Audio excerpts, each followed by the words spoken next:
So hello and welcome back to yet another video of bahi khata by Sonal. आज हम लोग class 12 accountancy थोड़ा बहुत देखते हैं। ठीक, तो आज बात करते हैं हम लोग डिसोल्यूशन ऑफ अ फर्म का। ठीक है, तो अभी तक देखो पार्टनरशिप सीरीज में जितना भी आपका जो भी टॉपिक्स आए, ठीक है, जैसे कि पहला तो पार्टनरशिप फंडामेंटल्स, ठीक है, change in profit sharing ratio आया, एडमिशन हुआ, रिटायरमेंट हुआ, डेथ हुआ, ठीक है, पार्टनर्स का डेथ तक हुआ, हमने वहां तक पढ़ा। ठीक है, अब हम डिसोल्यूशन ऑफ अ फर्म पढ़ेंगे। ठीक, तो पहले तो डिसोल्यूशन का मतलब समझते हैं। ठीक है, आज बेसिक एक छोटा सा इंट्रोडक्शन क्लास है डिसोल्यूशन ऑफ अ फर्म का। ठीक है, तो कहीं मत जाना, बने रहना यहीं पे, मजा आएगा। ठीक है, तो पहले डिसोल्यूशन का मतलब समझते हैं। अब देखो, अगर हम बोले कि डिसोल्यूशन ऑफ अ पार्टनर, ठीक है, dissolution of partnership, sorry partner नहीं, डिसोल्यूशन ऑफ पार्टनरशिप और डिसोल्यूशन ऑफ पार्टनरशिप फर्म, दोनों सेंटेंस में डिफरेंस है और बहुत बड़ा डिफरेंस है। ठीक है,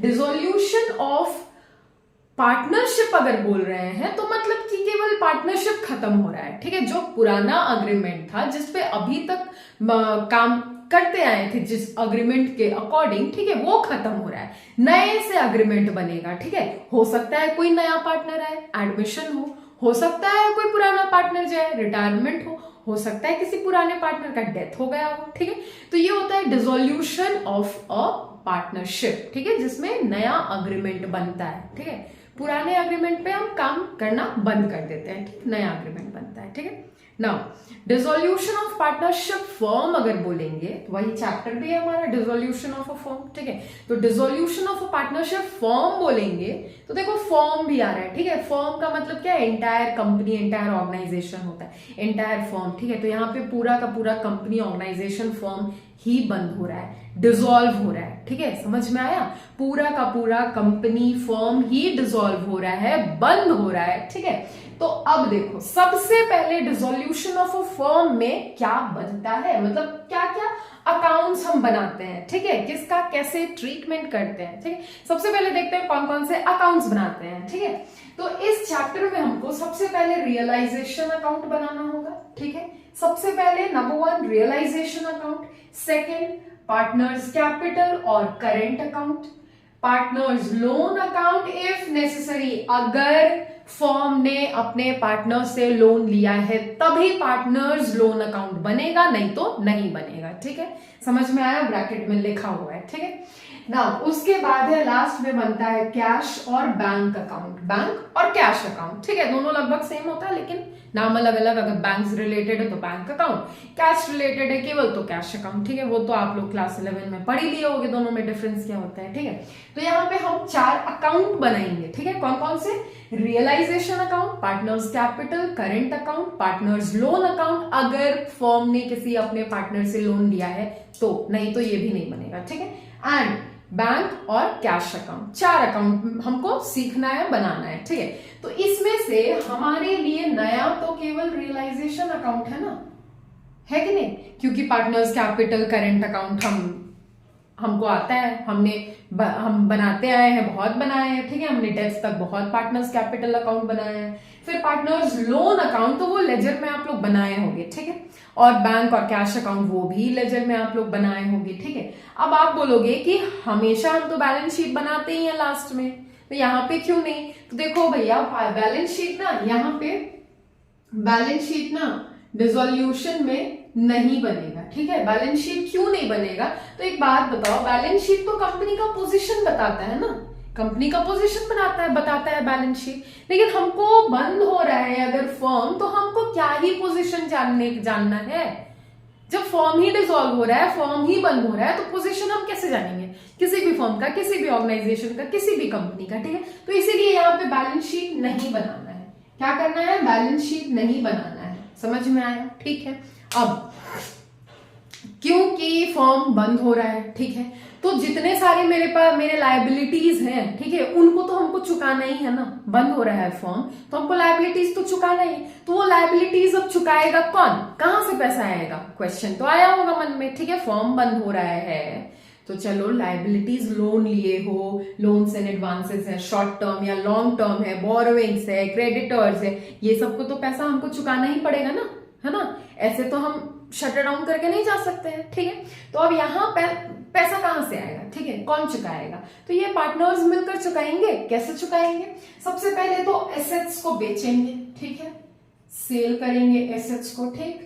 जितना पैसा आया वो उतना पैसा से चुका, मतलब उतना पैसा चुका देंगे। क्रेडिटर्स लोन जो जितने भी लायबिलिटी है, ठीक है, चुका देंगे। अगर एसेट्स बेचने के बाद भी लायबिलिटीज बचा हुआ है, फिर भी हमको अभी चुकाना होगा, ठीक है। तो फिर उसके बाद जितने पार्टनर्स हैं, जो कैपिटल आया था, ठीक है, पार्टनर्स अपने अपने कैपिटल में से चुकाएंगे लायबिलिटीज का पैसा, ठीक है। अब कैपिटल में से भी चुकाने के बाद थोड़ा बहुत लायबिलिटीज अगर बचा हुआ है तो पार्टनर्स खुद से एक्सक्यूज मी, खुद से अपने पॉकेट में से पैसा लगाएंगे, लेकिन चुकाएंगे, ठीक है। 3 तरह से पार्टनर्स क्या करेंगे, अपने लायबिलिटीज चुकाएंगे। या तो फर्म का एसेट्स बेच को दो, क्योंकि फर्म बंद हो रहा है तो एसेट्स का आप क्या ही करोगे, है ना, बेच दो, बेचकर चुका दो लायबिलिटीज। नहीं तो फिर कैपिटल में से अपना जो मतलब पार्टनर्स आए थे एडमिशन के टाइम तो कैपिटल्स लाए होंगे, उन कैपिटल्स में से चुका दो, ठीक है। और अब ये भी नहीं तो फिर पार्टनर्स अपने जेब में से चुकाएंगे, ठीक है। समझ में आया? तो ये तीनों तरीका से पार्टनर्स चुकाएंगे अपना लायबिलिटी। समझ में आया? फर्म का लायबिलिटी, ठीक है। तो ये तो था basic introduction dissolution of a firm का। तो अब हम करते हैं कुछ बहुत थोड़ा बहुत और बेसिक चीजें डिसोल्यूशन के बारे में जानते हैं, ठीक है। नाउ सी, जितना भी हम एसेट्स बेचकर या पार्टनर्स के कैपिटल में से या फिर पार्टनर्स अपने पॉकेट में से चुका रहे थे ना लायबिलिटीज, वो तीनों चीज को ही हम दिखाते हैं रियलाइजेशन अकाउंट में, ठीक है। जो मैंने बताया फर्स्ट अकाउंट बनेगा डिसोल्यूशन ऑफ अ फर्म में, ठीक। अब मेरे पीछे दिख रहा होगा आपको बैलेंस शीट, ठीक है। तो बैलेंस शीट में इतना सारा चीज रहता है, आपको पता है, ठीक है। तो अब इन सारी चीजों का रियलाइजेशन अकाउंट में कैसे इन सारी चीजों को हम ट्रीट करेंगे वो बताते हैं, ठीक है। देखो, सबसे पहले तो बैंक लोन है, तो इसको तो एज ए लायबिलिटी ही ट्रीट करेंगे, ठीक है, एज लायबिलिटी ट्रीट होगा।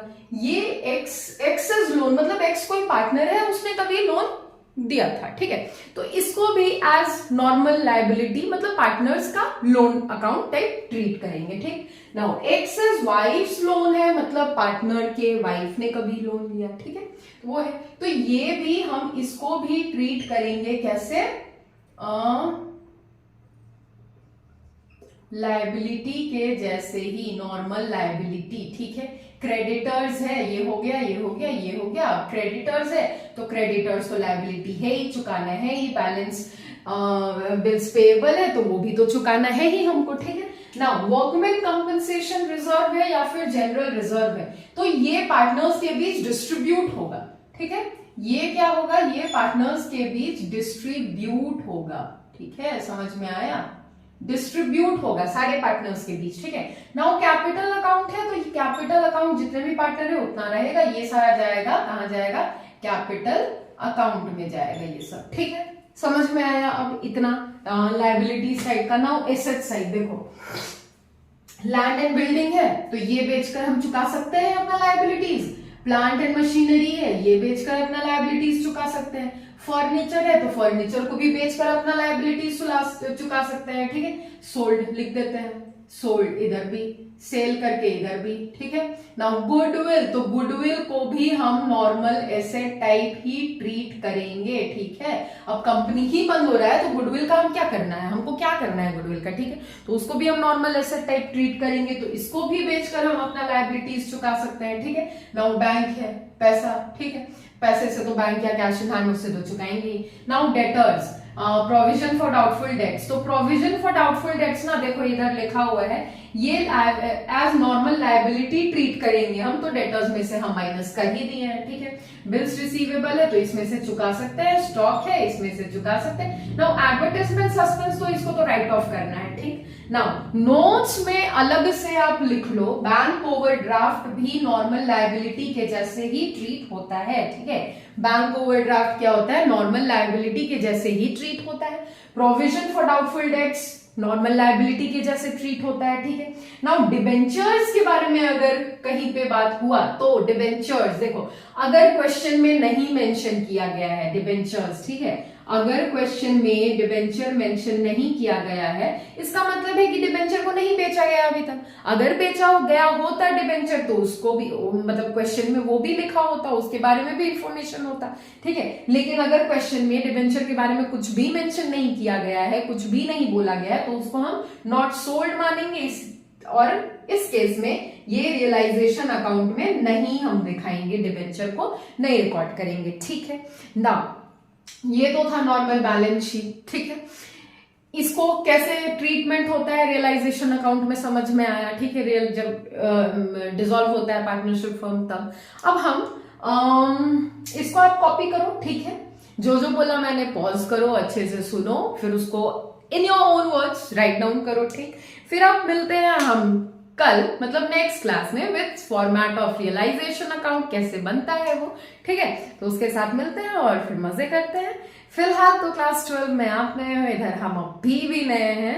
साथ मिलकर बढ़ते हैं, पढ़ते हैं, सीखते हैं, समझते हैं, एंजॉय करते हैं अपनी जर्नी को। चलो बाय।